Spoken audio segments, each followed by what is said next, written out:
다음은 최현일 의원님 질의해 주시기 바랍니다. 네, 영등포 갑의 최현일 의원입니다.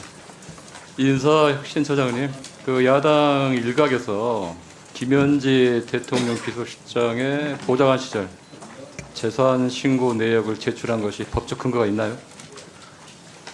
제출했습니까? 제출 아니, 안 한 걸로. 법적 근거가 있냐고. 내역 제출 요구하는 게 오랜만에 법적 근거가 있냐고요. 법적 근거가 없다고 생각합니다. 없죠.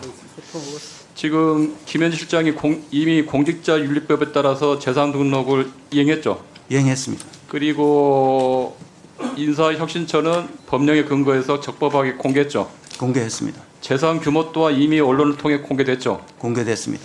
그러면 법적 근거 없이 이렇게 재차 이렇게 국감이라는 이유로 제출을 요구하는 것은 신상털이 정치적 공세라 생각하는데 어떻게 생각하십니까? 저도 그렇게 생각합니다. 제가 보기에는 국회에서 국정감사 자료역은 법적 한계가 있습니다. 공직자윤리법 제4조에는 국회 보좌관은 재산 등록 의무자일 뿐이지 공개 대상자 아니라고 명확하게 규정되어 있고요. 그러니까 재산 등록을 하되 그 내용은 비공개다. 맞죠? 맞습니다. 그리고 또 그 제10조 제3항에도 명시되어 있습니다. 더 큰 문제는 사생활 침해라고 생각합니다. 재산 신고 내역은 본인뿐만 아니라 배우자, 직계 가족도 민감한 개인정보가 포함이 되어 있습니다. 명백한 사생활 침해고 실적법 위반이죠. 또 그렇습니다. 국감법 8조에도 감사 조사는 개인의 사생활 침해해서 안 된다는 거죠. 국감의 본질이 인사의 개인 신상 털기가 아니고 행정부 정책과 제도에 대한 감사잖아요. 그렇습니다. 그래서 법적 근거도 없이 이미 공개된 재산 내역을 다시 제출하라고 요구하는 것은 공직사의 윤리 시스템을 흔드는 것인데라고 생각하는데 어떻게 생각하십니까? 저도 공감하고 있습니다. 그래서 인사혁신처는 향후에 이런 법에 근거 없는 그런 윤리 시스템이나 공직 그런 시스템 흔드는 것에 대해서 단호하게 거부하는 그런 지금의 스탠스를 유지하셔야 됩니다. 네, 그렇게 하겠습니다. 참고로 제가 좀 간단히 말씀드리면 말씀하세요. 공직자윤리법에서 규정하고 있는 바와 같이 이것을 열람 복사해서 공개하는 경우 그 사람이 처벌받도록 되어 있습니다. 그래서 네. 저희들이 못한다는 네, 점을 알겠습니다. 좀 이해해 주십시오. 성관 사무총장님, 부정선거를 주장하고 혐오편을 담은 정당 현수막이 계속 거리에 붙고 있어요. 민원이 많습니다. 정당 사무를 관할한 게 선관위 맞죠? 예, 근데 헌법에 왜 그렇게 가만히 있나요? 이게 소관 업무가 아니세요? 그래서 국회에서 지금 수차례 지적을 하고 제도 교선을 요구했는데 오늘 국회에서 말 나온 게 그거예요. 선관위가 직무유기 수준의 소극적인 지금 업무를 하고 있다. 전혀 변화가 없습니다. 그런데 저희가 불법 정당 현수막 신고 처리 현황에 대해서 요청하니까 선관위에서는 별도로 관리하자 합니다. 아예 그냥 지금 현황이나 그런 것도 자료가 없는 겁니다.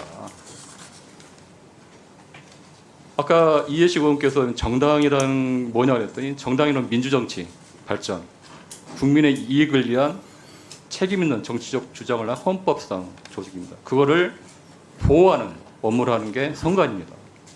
정당 활동의 자유는 보장을 해야죠. 그런데 익히 알고 있는 내일로 미래로 당이라는 가짜뉴스, 혐오를 퍼뜨리는 현수막 정당, 현수막만 다는 정당이에요. 정당이라고 해가지고 이렇게 명목상에 보호받을 가치가 있나요? 없잖아요. 그러면 선관위가 이거에 대해서 단호하게 대처를 해야 되는데 거의 손을 놓고 있어요. 내일로 미래로 당은 기존 정당의 당명과 대표를 바꿔 만든 무늬만 정당입니다. 당원 가입 절차도 없어요. 홈페이지 가보니까. 홈페이지 사무소 연락처도 없습니다. 등록 주소지인 여의도 사무실은 사무소도 없고 관계자도 없습니다. 시도당별 당원수, 위원장 명단, 정기보고 내용도 매년 제출돼야 되는데 전혀 다릅니다. 아무런 실체도 없고 없는 껍데기 유령 정당입니다. 근데 가만히 놔두고 보고 있어요. 선관위. 2023년도 회계보고에서는 인건비가 4천만 원 지출됐다는데 유급 사무 직원 수는 없습니다. 0명이에요. 2025년도 중앙당 후원의 회계보고는 제출도 안 했습니다. 내일로 미래로당은 사무총장님 정당법 57조 보고 불이행, 제59조 허위 등록 신청, 60조 의무 혜택, 62조 정당법 위반 아닌가요? 그 의원님 말씀하신 중에 그 25년 후원의 그 회계보고 미제출한 부분에 대해서는 저희가 고발했다는 점을 말씀드리고요. 그거는 정치자금법으로 위반한 거지 정당법 위반으로 고발하지 않았어요. 정확하게 알고 말씀하세요. 네, 정치자금법 정당의 예, 허위 등록, 의무 혜택, 보고 누락, 감독을 선관위가 제대로 안 하고 있다는 겁니다. 선관위 업무가 정당 등록 변경, 활동, 소멸, 감독 사무잖아요. 예, 맞습니다. 그런데 내일로 미래로당이 아까 말했듯이 회계 보고를 하지 않았다고 정치자금법 위반으로 고발했습니다. 그건 잘하셨어요. 그럼 정당법 위반으로도 고발해야죠. 왜 안 합니까? 그 뭐 죄송한 말씀입니다만 정당법에 저희가 그 위반 행위를 조사할 수 있는 권한이 아니, 없어서 법규적이 있는데 무슨 다운하세요? 아니 위반 행위 조사권이 선관위에 부여돼 있지 않습니다. 그래서 지금도 이 당은 애국 현수막 달기 사이트에서 후원 계좌를 통해서 불법 모금을 하고 있고 이런 불법적인 행태를 하고 있어요. 그럼 선관위가 후원 계좌를 사용된다면 요청하거나 이런 강도 높은 대응을 해야 됩니다. 그러니까 선관위가 아까 얘기했듯이 부정선거 그런 논란에 대해서 계속 비판을 받는 겁니다. 그래서 민주정치의 근간이라 할 수 있는 이 선거제도, 특히 정당의 업무를 진짜 제대로 된 정당에 대해서는 보호를 해야 되지만 가짜, 혐오 정당, 현수막 정당 같은 경우는 단호하게 민주 질서를 뒤흔드는 헌법 질서를 흔드는 세력에 대해서는 준동하지 않도록 단호하게 대처를 해야 됩니다. 그래서 지금 선관위가 지금 전혀 하여튼 국민적인 기대. 동네에 가면 현수막 가지고 항의를 받아요. 뭐하냐고. 국회의원들이 많이 입고 있습니다. 각처로. 그게 지금 현수막이 지역의 민원이자 정치적인 현안이 됐어요. 근데 선관위가 아무런 조치나 이런 거 않고 그냥 법을 소극적으로 해서 그런 행태에 대해서는 선관위가 지금이라고 단호하고 똑부러집니다. 그런 대응을 해야 생각합니다. 존경하는 고동진 의원님께서 김현지 그 부서실장 관련 자료 요구에 대해서도 또 말씀하신 게 있기 때문에 말씀드리겠습니다. 아까 이제 고동진 의원께서는 이제 국감법 제8조, 제2조를 근거로 했는데 아까 제가 말씀을 드렸듯이 제8조에 국정감사 조사의 그 한계, 사생활을 침해해서 안 된다는 규정이 있습니다. 직원감정법은 국감에 관해 서류 제출 절차 등을 규정하는 법이기 때문에 국감의 한계를 뛰어넘는 자료를 요구할 수 없습니다. 인사청문회 때도 사생활을 침해할 수 없는 자료는 요구하지도 않고 요구를 해도 또 제출하지 않습니다. 역대 모든 정부 기관도 사생활을 침해하거나 수사 중인 사건 관련 자료에 대해서는 일절 제출하지 않았습니다. 고동진 의원님의 주장이라면 국회가 요구하는 모든 자료, 사생활을 침해할 수 있는 자료도 제출을 해야 된다는 논리적인 모순에 빠집니다. 이는 헌법이 부여한 국회 권한의 한계를 뛰어넘는 거라고 봅니다. 특히 그 보좌관 출신 대통령 부서실장의 경우에 그 김현지 실장은 공직자윤리법에 따라서 재산 등록을 했고 공개했고 모든 게 밝혀졌습니다. 법 규정에 따라서 했는데 그 지금 만약 그런 예를 든다면 국회의원 같은 경우도 보좌관 출신 국회의원들이 많이 있습니다. 국민의힘에도 여러 의원들이 있고요. 저희 당에도 있고요. 그런 논리라면 저도 국회의원으로서 재산을 등록하고 공개를 하는데 보좌관 시절의 재산을 공개하라? 그런 요구는 받은 적이 듣도 보도 한 적이 없습니다. 만약에 그러한 그 고위원께서 말씀하시는 그 주장을 일관되한다면 자당의 보좌관 출신 국회의원부터 보좌관 시절에 재산을 공개하는 수순을 하는 게 맞는 게 아닌지라고 생각이 들고, 위원장님께서는 더 이상 이 문제 가지고 논란이 되지 않도록 정리해 주시기 바랍니다. 예, 소방청장 직무대행님, 예, 최근 전기차 화재 사고가 급증하고 있죠. 예, 2020년 이후에 총 257건, 재산 피해만 약 100억 원 육박한다는 뭐 나옵니다. 그런데 이런 국민적 불안감이 커지니까 일부 지자체들이 보여주기식 전시성 대책을 보여주고 있습니다. 최근 5년간 서울시와 지자체 산하기관 같은 경우는 총 102건 중 64건 전기차 전용 소화기 질식 소화답게 구매 사업을 해가지고 하는데, 소방청에 따르면 전기차 화재를 끄는 전용 소화기라는 게 있나요? 현재는 없고요. 없죠. 예, 없는데 왜 어떻게 지자체나 정부기관에서 그런 사업들을 하나요? 이거 문제 있는 거 아닌가요? 저희가 추진하고 있는 사업들은 그 질식소화포라든지요, 수조, 그렇죠. 그리고 방사기기 이제 이런 그래서 물품들 위주로 하고 있습니다. 소방청이 부적절하다고 한 장비를 지자체가 혈세로 이걸 구매하고 또 그거를 보도자료까지 내가지고 홍보하는 일이 지금 비일비재합니다. 그래서 이 부분을 전기차 화재 진압에 대해서 국민의 안전을 위해서, 그리고 하여튼 표준 지침, 기술도 없는 상황에서 이러한 일 없도록 한번 단속하시고 그렇게 하도록 재발 하겠습니다. 방지를 해주시기 바랍니다. 예, 알겠습니다. 성관희 사무총장님, 예. 12.3 계엄이 이제 1년 돼갑니다. 지난번 이제 중앙선관위 과천청사 2층에 전산실 서버실에 들어갔는데 CCTV 영상을 그때를 보면 물리적 장애나 전혀 어떤 제지적 없이 갔던 영상을 봤습니다. 예. 근데 그 이후에 어떤 선관위에서 뭐 보안을 위한 보안 장치나 방호책이 강화 조치를 한 게 있나요? 저희가 보니까 방호문 교체하고 CCTV 설치하고 그 정도 했더라고요. 그걸로는 안 됩니다. 그래서 근데 헌법 기관 중에 유일하게 국가 중요 시설로 지정되지 않는 기관이 선관위 하나입니다. 알고 계시죠? 예, 알고 있고요. 그래서 최근에 근데 신청을 했죠. 예, 신청했습니다. 근데 너무 늦었어요. 헌재 같은 경우는 2020년, 5년 전에 국가 중요시설로 했었습니다. 하여튼 그 부분 잘 챙겨야 될 것 같고요. 예. 그런데 뭐가 또 문제냐면 최근에 국가정보자원 관련 화재가 발생했는데 선관위 같은 거 데이터를 어떻게 이중화 작업하고 있나요?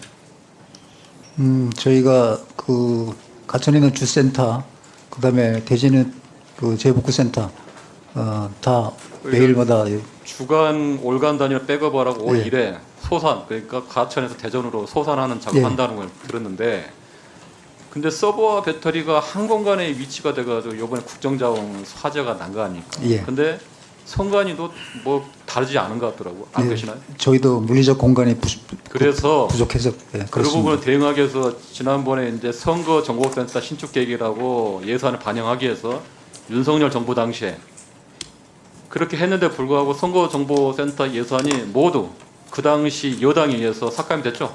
사업이 없어진 거죠. 작년에 하고 올해 두 번 다 예. 신청을 했습니다만 반영되지 않았습니다. 그러한 것들이 이런 이율 배반적인 행태 때문에 헌법기관의 재난 대응력을 더 약화했다 봅니다. 그래서 지금 이제 중앙선거관리위원회가 이제 국가 중요 시설로 돼야 되고요. 보안 방어책이 해야 되고, 아까 말했듯이 그날 당시에 어떤 무방비 사태 그런 일 절대 있어서는 안 됩니다. 그 부분을 염두에 두시고 예. 철저하게 점검해 보완해 주시기 바랍니다. 예, 유념하겠습니다. 그리고 리박스쿨 일단 또 한번 제가 말씀드릴게요. 이게 자성구현 단체 불법 댓글 공작팀을 했는데 리박스쿨 사무실에서 부정선거 홍보물이 다수 발견됐습니다. 중국인이 개표, 또 개표계 통신장치, 뜯겨진 봉지라는 말도 안 되는 이런 홍보물이 발견됐는데, 리박스쿨이라는 데가 미래 유권자를 아동 육성한다는 명목으로 운영된 단체라는 걸 알고 계시나요?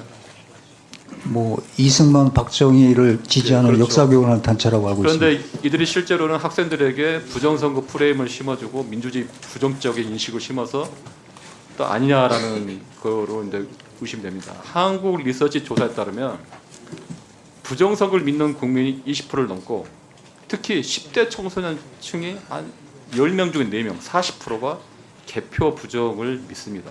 이거 심각한 거 아닌가요? 예. 그래서 민주 시민 교육이 필요합니다. 그런데 선관위가 상당히 소극적이에요. 2020년에 서울, 인천, 경남 교육청이 학교 차원의 모의 투표, 모의 선거 교육과 선관위에 문의를 했는데 선관위는 안 된다라고 답했습니다. 일부만 거쓰겠습니다. 네. 근데 그 이유가 뭐냐면 공무원의 정치적 중립 위반이란 말이에요. 근데 결과적으로 교육청과 학교, 교사는 안 되고 시민단체는 가능하다. 그러기 때문에 리박스쿨 같은 그런 유령 단체 남아서 이렇게 문제가 된 겁니다. 이 검증단위 불법 단체가 학교 교육에 침투한 겁니다. 이건 문제 있는 거 아닌가요? 예, 문제 있다고 생각하고요. 그래서 이제 공신력인 민주 시민 교육이 필요하고요. 근데 선관위는 선거 연수원이 있습니다. 1만 8천 명 부지인데 이게 별로 활용이 안 돼요. 청소년 선거 캠프 50명, 간호사 100명 등 최근에 한 건들이 별로 많지가 않습니다. 그래서 이러한 선거 연수 있음에도 불구하고 민주 시민 교육에 대해서 선관위의 소극적인 문제는 상당히 심각하다. 그래서 이 부분에 대해서 사무총장님이 향후에 예. 좀 적극적인 어떤 조치를 해야 되는 거 아닌가 한번 답변을 주십시오. 그 의원님 말씀 수용을 하고요. 다만 선거 연수원 예산이 많이 삭감이 돼서 좀 많은 교육을 할 수 없었다는 부분을 말씀드리고요.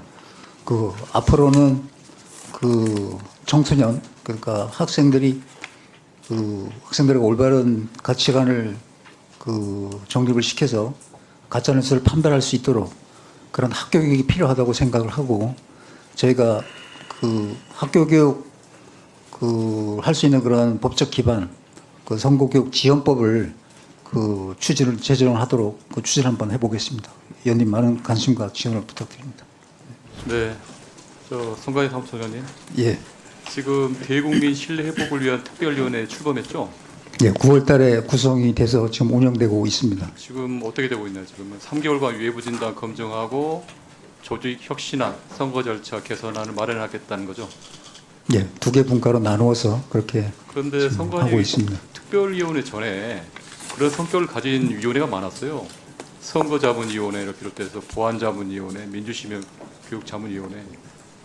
그런데 기존에 있는 자문위원들을 활용하면 굳이 이렇게 특별위원회를 만들 필요 없는데 일각에서는 이거를 선관위로 향하는 비판과 책임을 분산하기 위해서 만든 구실이다라는 그런 얘기도 있습니다. 그런데 만약 진정한 이제 선관위가 쇄신 의지가 있다면 새로운 기구를 만드는 것도 좋지만 기존 자문기구의 실효성을 점검하고 운영 방안을 개선하는 게 우선이라고 저는 생각합니다. 어떻게 생각하십니까?